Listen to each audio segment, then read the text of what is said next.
In chapter 5, verse 8, you're all familiar with, take heed, your adversary, the devil, prowls around like a roaring lion, seeking someone to devour.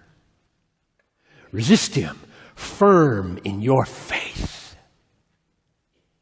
And after you've suffered a little while, the God of all grace will himself restore, establish, and strengthen you.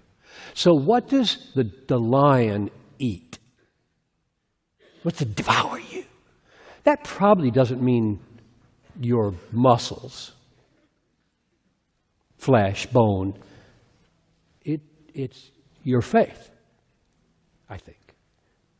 Now, confirmation. So the devil right now is in this room. He hates what's going on here. And he wants to just eat your faith. And he has all kinds of ways of sowing thoughts in your mind that cause you to see anything faith-building, I might say, as ridiculous. So he wants to eat your faith. If he can eat your faith and consume it and destroy it, he doesn't care what else you do. Do you remember Luke 22:32? Luke 22:32. Jesus looks at Peter and he says, Satan has demanded to have you, that he might sift you like wheat. Now what is that picture? So you got a sifter here, right? And you got Peter and the sifter, and Satan wants to sift you, Peter, like wheat. So he pushes you through the sifter. What does he want to stay in the sifter, or what do you call it, sieve, or whatever the right word is? And what comes out the bottom? And my answer is, he just wants to push Peter through, and out comes Peter, and up here is faith. Right? I want faith out of your life. Satan has demanded to have you. I think that's what he did with Job as well. Satan comes to God and says, let me just take him let me just wipe out his kids, and then he won't believe anymore. And that didn't work. Let me attack his body. And he said, well, but just don't kill him. So he diseases him, and that didn't work.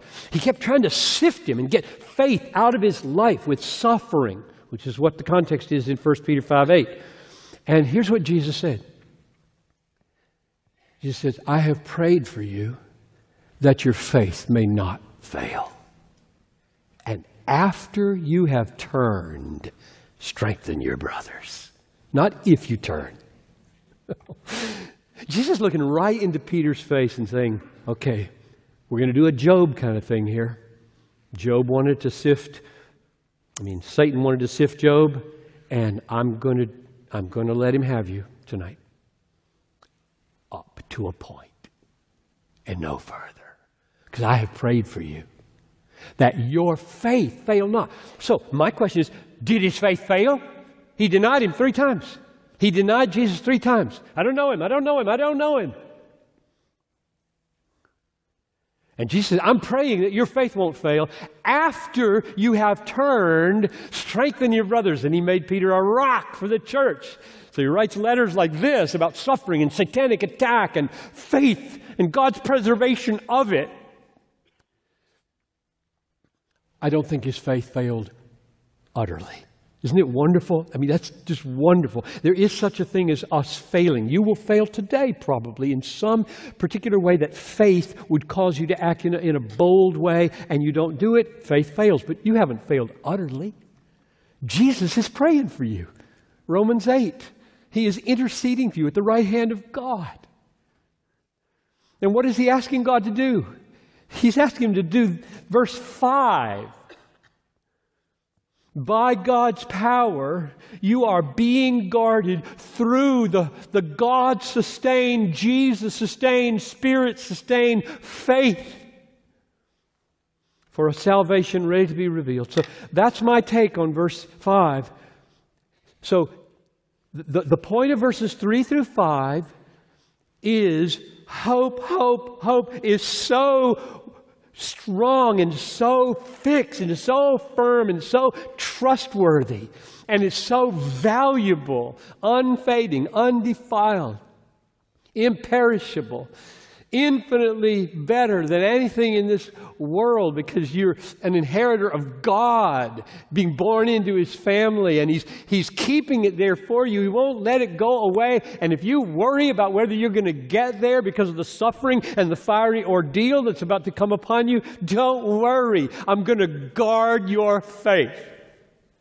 Wow. That's so encouraging to me. So why am I going to wake up a Christian tomorrow morning?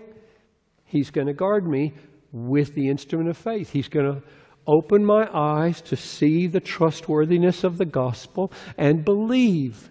And if he left me to myself, I would not be a believer.